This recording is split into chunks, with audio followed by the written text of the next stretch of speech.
the things we did at first. tugaruke ye tukole ebintu ebitwakozera okubanza. Yes, there are things you used to do that you are no longer doing. hariho ebintu ebiwakozera okubanza ebyotakyakola kiro kyaleero.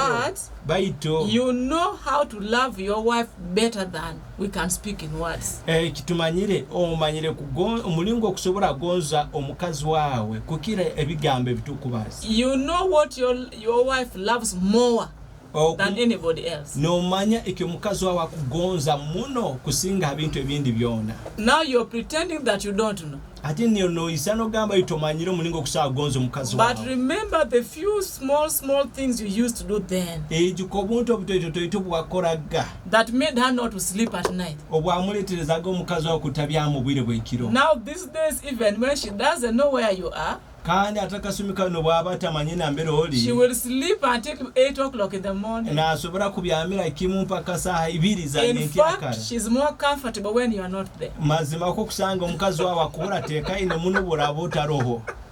This is happening. Amen. Praise God. Mukama asemwe. But then, Baitu. if we go to the book of 1 Corinthians, atugenda mu kitabu ky'Abakorinse chapter yokubanza 13, essura 13. this is a chapter of love.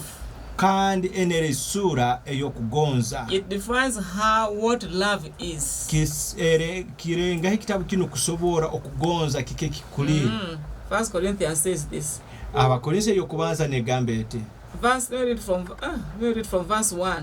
Kantandikira lukalu okubanza. If I speak in the tongues of men and of angels, kakuwambaza omundimi ez'abantu n'ez'abamalayika, but I don't have love, ntalina okugonza, I am only a noisy bell. ndi ekintu ekikuteera etoko kwonka. Talking too much okubaza muno without action. otalinaho You ekikolwa. sit your wife and talk, noikaala n'omukazi waawe n'obaza kino na kiri, and you take no action. n'oba otalina Maybe ekyokozere. you are quarreling, lundi maybe you okukungaana, are talking of plans, lundi okubaza maybe you are enteekaniza, talking of business, lundi okubaza ebintu and you by'amaguzi, talk. n'obaza, Or talking from outside. lundi As if okubaza you love her too olaheeru. much. Eh. With you care about her. Eh. But in actual sense, You are doing nothing. at home, you are nothing.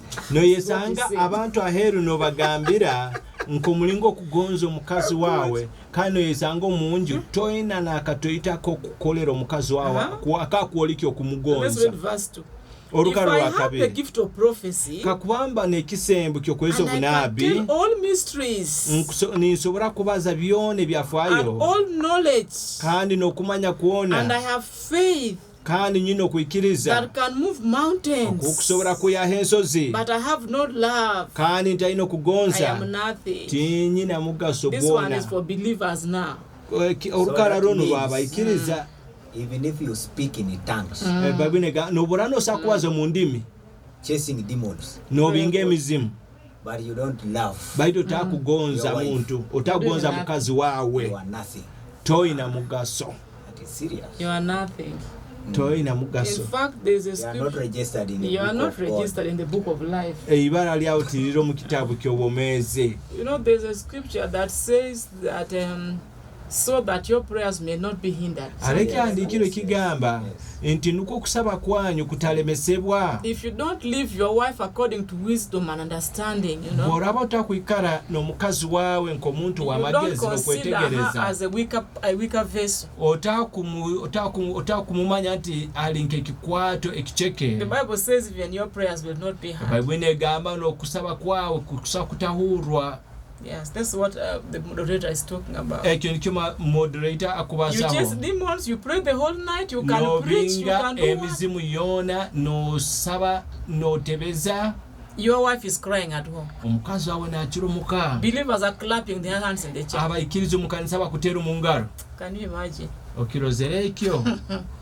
If I give all I possess to the poor Kakwa mpeerezayo buli kimu kinkaina and halabanako. surrender my body to the flames, Kandi nkeehayo omubiri gwange okwokebwa, but I have no love, baitu ntalina I okugonza, gain nothing. busihamu magoba. This is serious because Kino habwokuba that there are people who can even afford to give, hariho abantu abakusobola kuheereza but they don't have love. baitu You left batalina home without okugonza. serving tea for the husband. Is it okay? Kandi noisanga omukazi Yes. arugira omuka taheereza omunyoro waaye Then when the pastor n'akacaayi. enters in, He serves him The when first needed. thing- omulinzi akuba nakyataho mu kanisa ati omukazi nairuka okuheereza But the man omulinzi did not take tea. kandi oituke mukazi wo olekererwe omunyoro waawe otamuhaire ekyayi omuka You have no love. toyina okugonza You are also doing nothing. naye toyina ekyokukorra So you may be giving, osobola kuba noheereza maybe money, noheereza sente maybe gifts, noheereza ebisembo maybe anything, rundi eyina but you ebyokuheereza don't have love. baitu otalina okugonza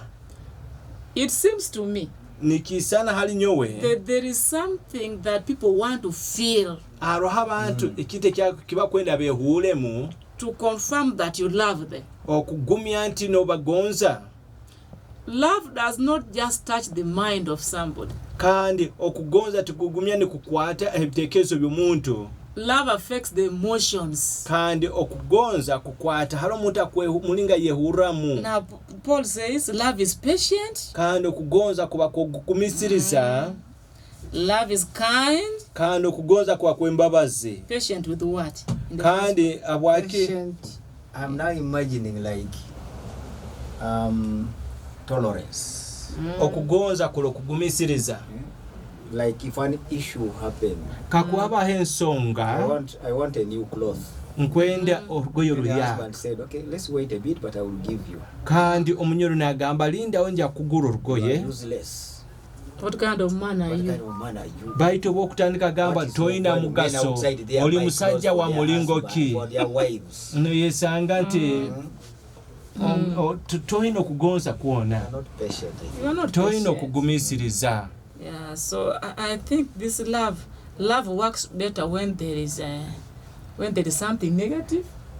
Yeah, yes. Something you don't expect. okugonza The other one okusobola to do. kurora kurungi bw'aba hariho ensonga yoona When there is a difficulty, bw'aba hariho ensonga omuka when there is a challenge, bw'aba hariho okusomozebwa I think that is when love comes Comes out. ne bwona orora okugonza kw'omuntu No? But when there is no patience, baitu bw'aba atari you know, it is easy okugumisiriza for me right now to say I love you, I love When, you. when I things love are you. okay, When things are okay. ninsobola Money is kwangulirwa there. gamba nkukugonza Everything is nkukugonza okay. oba okuba But at the esente time of ziroho lack, baitu kakuba esente ziba zitaroho hariho it's tested. Love is okubulwaho tested.